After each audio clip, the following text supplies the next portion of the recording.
de ce matin. Aujourd'hui, nous allons parler d'un thème que beaucoup de gens ignorent. Beaucoup de gens sont confondus. Ils sont en train de blasphémer contre notre Seigneur Jésus. En train de mentir le peuple de Dieu. En train de mentir les gens. Ils ont pris les Écritures. Ils ont mal interprété les Écritures. Et ils ont attribué cette Écriture à un individu qu'on appelle Guy-Émile Loufoatikouabo. Nous, on va redresser ça. Moi, je vous avais dit que notre mission sur la terre, c'est de ramener les gens au fondement apostolique. Ramener les gens au fondement de nos pères, les apôtres et les prophètes. Ramener les gens à croire à la vérité de Dieu que Dieu avait prêché à travers nos pères, les apôtres et les prophètes. Et dans les années 1900, avec aussi notre père, Zobel Agodio, que Dieu avait agité pour que lui aussi puisse commencer à prêcher ce que nous sommes en train de prêcher là. C'est lui qui fut le premier de notre génération à prêcher ça, dans les années 1900. Donc nous aujourd'hui, la génération qui sommes venus là, nous aussi on ne doit pas se taire. On doit continuer à prêcher la vérité de Dieu. On ne peut pas regarder une personne qui tord les Écritures et nous on doit fermer nos bouches. Non. Nous allons redresser cela ce matin. Va t'asseoir. Nous allons redresser cela ce matin. Donc notre thème s'intitule « Qui est l'esprit de vérité ?» C'est ça notre thème de ce matin. Amen l'église. Amen. On acclame pour Jésus. Clamons pour le Seigneur. Acclame pour Jésus. Amen. Amen. Nous allons parler aujourd'hui de ce thème. Qui est l'esprit de vérité? Qui a déjà écouté ça? Que l'esprit de vérité, c'est Guy-Émile Loufoatikouabo. Qui a déjà écouté ça? Personne. Vous n'avez jamais écouté ça. On est en train de dire que l'esprit de vérité que Jésus avait dit qu'il va venir là. Ils ont pris ça. Ils ont attribué ça à Guy-Émile. En disant que c'est lui qui est l'esprit de vérité. Et les gens le adorent. Ah, là tu as raison. Les gens le adorent. Les gens disent que oui, c'est lui. L'esprit de vérité que Jésus avait dit là, c'est lui. Guy-Émile Loufoatikouabo. Et les gens adorent cet imposteur. Les gens adorent cet homme. Pour dire que l'esprit de vérité que Jésus avait dit, parce que Jésus avait promis que lorsque je dois partir, je vais vous envoyer l'esprit de vérité. Il viendra et il va vous conduire dans toute la vérité. Et il va vous montrer toutes choses. Maintenant, les gens de ce monde, inspirés par Satan, envahis par le diable, quand ils ont pris cette écriture, pour eux, que c'est Guy-Émile. Mon frère, on va lire les Écritures pour redresser ça. Nous disons l'esprit de vérité n'est pas lui. Ce n'est pas Guy-Émile. L'esprit de vérité n'est pas Guy-Émile. Et nous disons toutes les personnes qui prient dans le solo amour là, si les gens là meurent dans cette secte là, ils vont aller en enfer. Il n'y a pas de débat. Ils vont aller en enfer. Il n'y a pas de débat, mon frère. Nous sommes là pour ouvrir les yeux des fils de Dieu. Nous sommes là pour apporter la vérité dans le monde. Pour prêcher la vérité dans le monde. Et nous sommes prêts à donner notre vie pour ça. Regardez, nous allons prendre l'écriture de Jean 16, le verset 10 à 15. Là où eux, ils ont tordu l'écriture. Pour dire que c'est leur faux prophète là. Nous allons voir Jean 16. Jean 16 à partir du verset 10 jusqu'au verset 15. Nous allons lire d'abord l'écriture. La manière que eux, ils n'ont pas compris l'écriture. On ne peut pas s'amuser avec la parole comme ça. Jean 16, le verset 10 à 15. Écoutez ce que la Bible dit. La Bible dit ceci. Le verset 10. Voilà. La Bible dit. Encore un peu de temps. Ça, c'est le Seigneur Jésus-Christ qui est en train de parler. Encore un peu de temps. Et vous ne me verrez plus. Et puis, encore un peu de temps, et vous me verrez, parce que je vais au Père. Verset 17.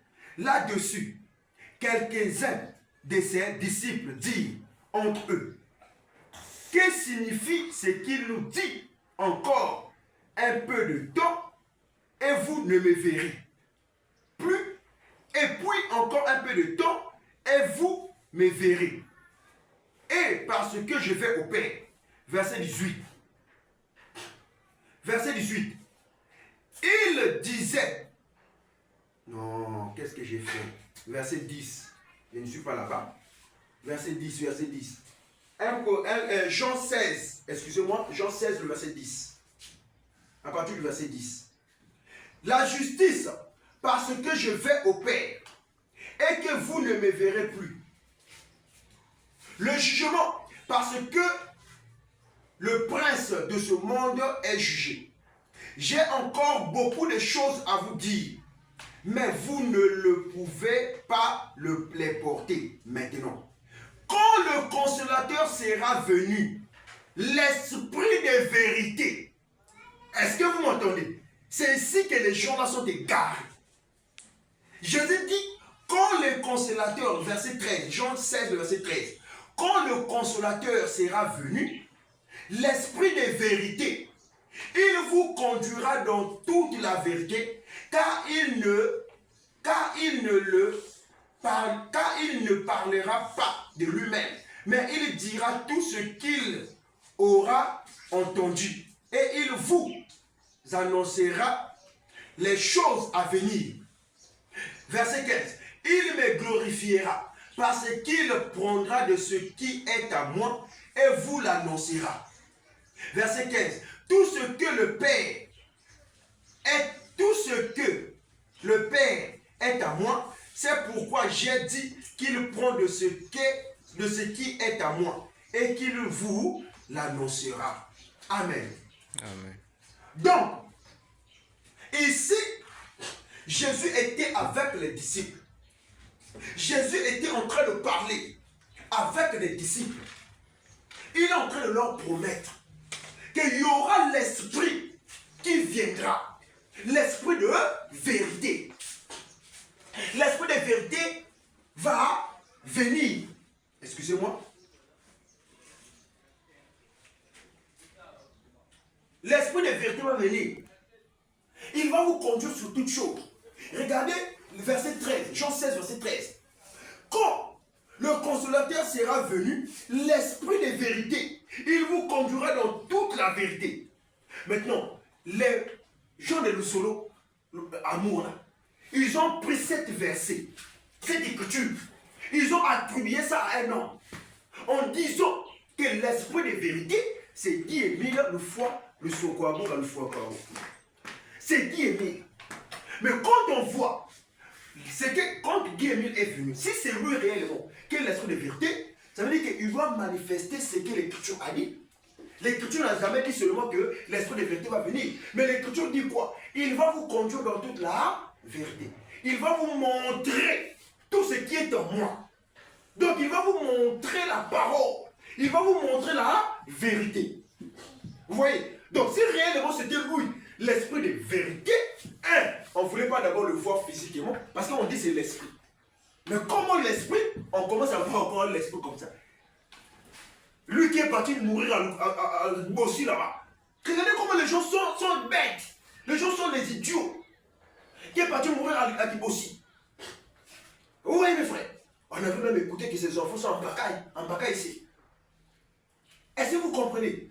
Donc tout ça là, c'est le mensonge de Satan pour égarer les fils et les filles de Dieu. Pour égarer le monde. L'Écriture l'a dit, l'esprit de vérité va venir. Mais si c'est l'esprit, est-ce que tu peux voir l'esprit avec tes yeux là? Est-ce qu'on peut voir l'esprit avec les yeux là? On voit quelque chose qui est physique avec les yeux là. Mais lui, il est comment? Il est physique.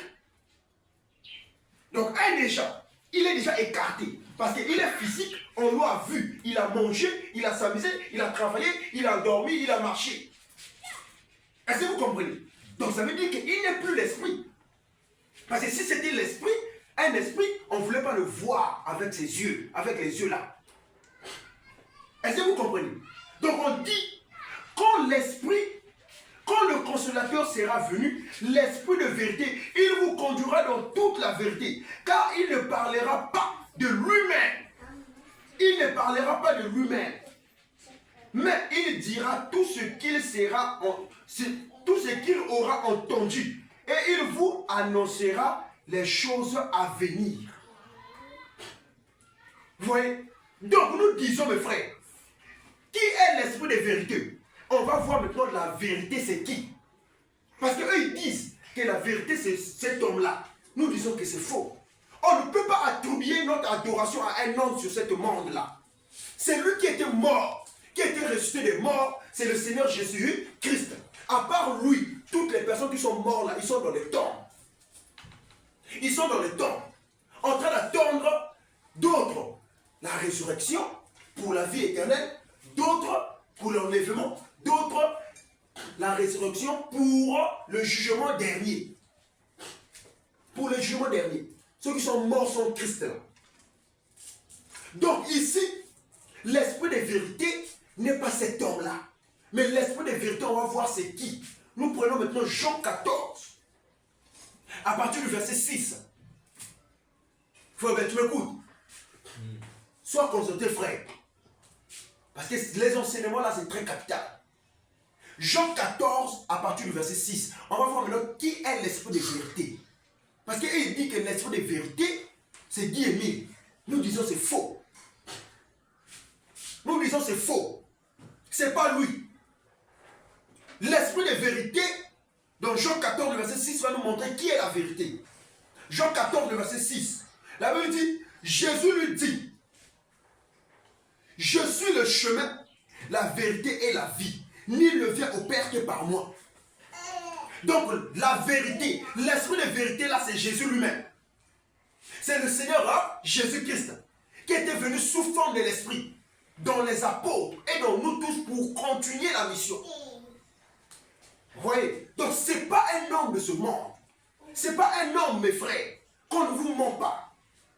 Ce n'est pas un homme de ce monde. L'esprit de vérité, c'est le Seigneur Jésus-Christ. Jean 14, verset 6. Je suis le chemin, la vie et la vérité. Nul ne vient à moi, nul ne vient au Père que par moi. Donc, toutes les personnes qui adorent Guy Émile sont dans l'erreur. Ils sont dans le faux. Parce que quand ils prennent Jean 16, le verset 13, pour dire que le consolateur, l'esprit de vérité, c'est leur prophète là, nous disons que c'est faux. Parce que qu'est-ce qu'il est venu avec? Où est la vérité qu'il a amenée pour nous conduire vers Dieu? Il nous a amené quoi? Quelle est la doctrine qu'il a prêchée? Qui concorde avec la parole? Donc l'esprit de vérité, mes frères, c'est le Seigneur Jésus-Christ. C'est pour cela nous devrions marcher avec le Seigneur Jésus-Christ jusqu'au jour qu'on doit quitter la terre. C'est pour ça que vous voyez, il y a d'autres religions qui invoquent des morts, qui invoquent des esprits pour adorer, pour parler avec des esprits. Ce sont des païens. Nous ne pouvons pas invoquer des morts, des esprits, des mauvaises choses là. On ne peut pas faire ça. Nous adorons Jésus parce qu'il était mort et il était ressuscité des morts. À part lui, il n'y a plus une personne qui était partie rentrer dans la tombe et être ressuscité. Pour lui-même, être ressuscité lui-même. Et il vit encore jusqu'aujourd'hui. Il n'y en a pas. Mais il n'y a que lui, le Maître, le Seigneur Jésus-Christ.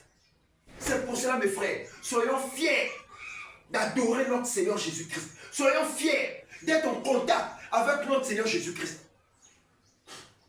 Donc, Jésus-Christ est le chemin, la vie et la vérité. Donc, l'esprit de vérité que nous devrions adorer, c'est le Seigneur Jésus-Christ. Ce n'est pas un homme de ce monde. Parce que l'Écriture dit que l'Esprit viendra. L'Écriture n'a pas dit qu'un homme va venir et l'Esprit va envahir cet homme-là. Non. Mais l'Écriture a dit l'Esprit viendra. Le consolateur, l'Esprit de la vérité viendra. Donc c'est un esprit qui va venir. Et l'Esprit là, c'est quoi? Nous allons prendre maintenant dans le livre des Actes. Nous partons dans Acte 1, le verset 8. Acte 1. Acte chapitre 1, le verset 8. Sortons dans le mensonge, mes frères. Sortons dans le mensonge. notre Seigneur vit et il est là en train de marcher avec nous. Acte 1, le verset 8. La Bible dit, mais vous recevrez une puissance, le Saint-Esprit, survenant sur vous, et vous serez mes témoins à Jérusalem, dans toute la Judée, dans la Samarie et jusqu'aux extrémités de la terre. Mais vous recevrez une puissance quoi? Le Saint-Esprit. Donc l'Esprit de vérité là, c'est le Saint-Esprit. Donc c'est notre Dieu sous forme de l'Esprit. C'est pour ça que nous disons, il n'y a pas trois dieux. Il n'y a pas deux dieux, mais il n'y a qu'un seul Dieu qui a travaillé dans plusieurs manières. Nous disons le Dieu le Père, Dieu le Fils, Dieu le Saint-Esprit, ce sont des faux dieux. Mais il n'y a qu'une seule personne, il y a une seule Dieu. Il y a un seul Dieu, j'aimerais dire, qui a travaillé dans plusieurs formes. Dans l'Ancien Testament, lorsqu'il était avec nos pères les prophètes, là-bas il était un grand, là-bas il était éternel, il était le Père. Vous voyez, il était le Père. Lorsqu'il était en haut, les prophètes étaient en train de lui invoquer. Éternel des armées. Là, il était le Père. Il a pris la position du Père. Mais un seul Dieu. Quand il descend, il prend le corps d'un humain. Il descend sur la terre. Il a marché avec les gens. Il a mangé avec les gens. Il a prêché à côté des gens. Là, il devient fils. Il a pris la position du fils. Fils de Dieu. Donc Dieu dans un corps de chair. C'est pour cela que vous voyez, quand il était sur la terre, il était 100% Dieu, il était 100% homme. Parce que lorsqu'il marchait avec les gens, lorsqu'il mangeait, là, il incarnait la position de 100% homme. Lorsqu'il dormait dans la barque, souvenez-vous, un jour ils étaient sur la mer, en train de naviguer avec les apôtres. Il était en train de dormir. Là, il incarnait la position de l'homme, 100% homme. Mais lorsque les vagues commençaient à s'agiter, la mer commençait à s'agiter, les apôtres ont eu peur. Ils ont dit, oh, on va mourir, on va mourir. Oh Jésus, sauve-nous, on va mourir, on va mourir. L'eau commence à rentrer dans le bateau, l'eau est en train de rentrer dans le pirogue, on va mourir, on va mourir. Lorsqu'il s'est réveillé du sommeil, il s'est mis debout. Quand il a regardé la mer, mon frère, là, ce n'était plus un homme naturel. Il incarne le Dieu Tout-Puissant, la divinité en lui. Il vient, il se met debout, il regarde la mer. La mer est en train de s'agiter. Il dit, toi, mer, calme-toi, tais-toi. La Bible dit que la mer se calma. Un homme ne peut pas faire ça. Là, maintenant, il prenait la position du Tout-Puissant, la position du Dieu Tout-Puissant. Oui. Donc, quand il était sur la terre, il était fils. Dieu dans la chair humaine. Maintenant, lorsqu'il est mort, 3 jours dans la tombe, il est ressuscité, il est parti. Quand il revient sous forme de l'esprit, là maintenant il incarne la position du Saint-Esprit. Mais c'est le même Dieu qui a joué tous ces 3 rôles-là. Tous ces 3 fonctions-là. Le même Dieu. Nous croyons qu'il n'y a qu'un seul Dieu. Oui, il y a nombreux qui ne connaissent pas faire la différence de ça. Et ils appellent ça la Trinité. Oh Dieu le Père, Dieu le Fils, Dieu le Saint-Esprit. Il n'y a pas Dieu le Père, Dieu le Fils, Dieu le Saint-Esprit. Il n'y a qu'un seul Dieu. Et c'est le Seigneur Jésus-Christ. Tous les 3 dieux qu'eux ils citent là, qu'eux ils adorent là, ce sont des démons. Ce n'est pas le Dieu que nous adorons. Donc nous disons, l'Esprit de vérité qui va venir là, c'est le Saint-Esprit et c'est le Seigneur Jésus-Christ sous forme de l'Esprit. Donc c'est Jésus. C'est lui-même qui était venu sous forme de l'Esprit pour venir nous montrer des choses à venir. Donc ce n'est pas Dieu. C'est faux. Ils sont là en train d'adorer une personne en disant qu'il est Dieu. Non, mes frères. C'est un mensonge de Satan qui a quitté en enfer pour venir égarer les enfants de Dieu. C'est pour ça que Dieu nous a suscité, nous, les enfants, nous, des enfants de ce 21e siècle, pour amener la vérité dans le monde entier. Nous adorons le seul Dieu qui a créé le ciel et la terre. Il s'appelle Jésus-Christ. En dehors de Jésus-Christ, Mon frère, il n'y a pas un autre Dieu que nous pouvons adorer. En dehors de Jésus-Christ, il n'y a pas un autre Dieu. Car c'est lui qui a tout créé. C'est lui, le Seigneur Jésus, qui a tout créé. En dehors de lui, il n'y a pas un Dieu. Il n'y a pas un Dieu qui peut te donner encore tout ce que tu peux chercher. On va lire un verset dans la Bible. Dans le livre de Colossiens. Colossiens 2. Colossiens 2, à partir du verset 8. À partir du verset 8. Jusqu'au verset 10. Écoutez ce que la Bible dit. Prenez garde que personne ne fasse de vous sa proie par la philosophie et par une vaine tromperie, s'appuyant sur la tradition des hommes, sur les rudiments du monde et non sur Christ. Prenez garde que personne ne fait de vous sa proie, s'appuyant. Ne fait de vous sa proie par la philosophie et par une vaine tromperie. Donc dire que Guy Émile, c'est l'esprit de vérité, c'est la tromperie. C'est la philosophie des hommes. C'est la tromperie. Mais non, l'apôtre Paul nous dit, prenez garde, prenez garde. Si vous voyez, on est en train d'adorer un homme sur cette terre-là, c'est la tromperie. C'est comme les gens qui adorent William Marion Branham, c'est la tromperie. Prenez garde. N'adorez jamais les hommes sur la terre-là. N'adorez jamais les hommes. Que vous avez vu que ça, là, celui-là, c'est un homme. Ne vous prosternez pas devant les hommes de ce monde. C'est la tromperie, mes frères. La Bible dit, prenez garde. Donc, soyez vigilants. Les gens qui se lèvent pour adorer les hommes, qui se lèvent pour adorer Branham, qui se lèvent pour adorer Guy Émile, qui se lèvent pour adorer Bouddha, tout ça là, c'est la tromperie du monde. C'est la tromperie de ce monde. La Bible dit, prenez garde. Colossiens 2, verset 8. Prenez garde que personne ne fasse de vous sa proie par la philosophie et par une vaine tromperie, s'appuyant sur la tradition des hommes, sur les rudiments du monde et non sur Christ. Donc si vous voyez une personne en train de venir, vous prêchez des choses qui ne prend pas ça dans la doctrine des apôtres et des prophètes, qui ne se tient pas sur Christ, prenez garde. N'ayez pas peur avec lui. Il est conduit par un mauvais esprit. Il est conduit par le diable. Verset 9. Car en lui habite corporellement toute la plénitude de la divinité. En qui? En Jésus-Christ.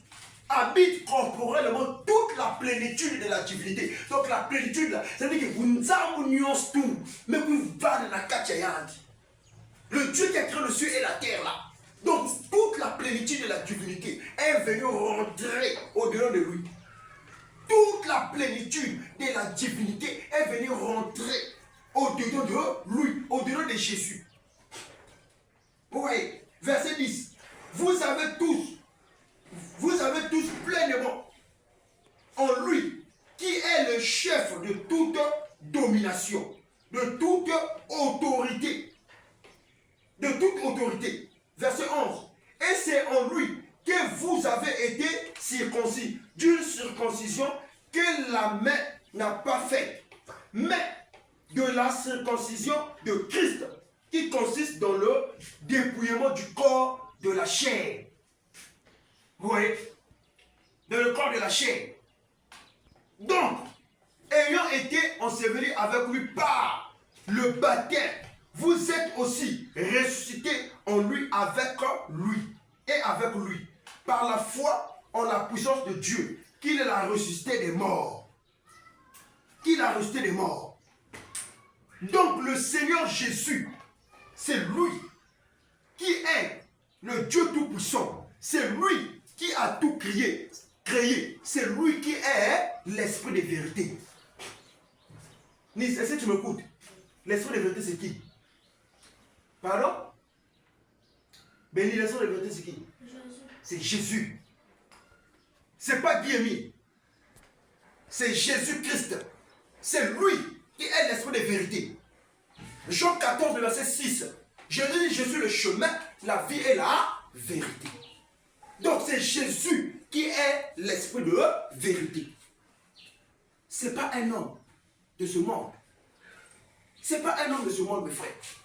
Donc c'est pour cela, j'aimerais partager avec vous cette portion des Écritures pour vous dire que l'adoration est réservée qu'à notre Dieu qui s'appelle Jésus-Christ. Ne vous prosternez pas devant les hommes de ce monde. Ne vous prosternez pas devant les hommes de ce monde. Ou bien n'allez jamais invoquer les morts. Non, non, non. On ne peut pas invoquer les morts. On ne peut pas invoquer l'esprit des morts. Mais nous devrions invoquer celui qui vit au siècle, et il s'appelle Jésus-Christ. Donc l'esprit de vérité que nous disons, notre thème s'intitule qui est l'esprit de vérité. Nous avons dit l'esprit de vérité, c'est le Seigneur Jésus-Christ. Selon l'écriture qu'on a lue ici. Donc ce n'est pas un homme, mes frères. Ce n'est pas un homme.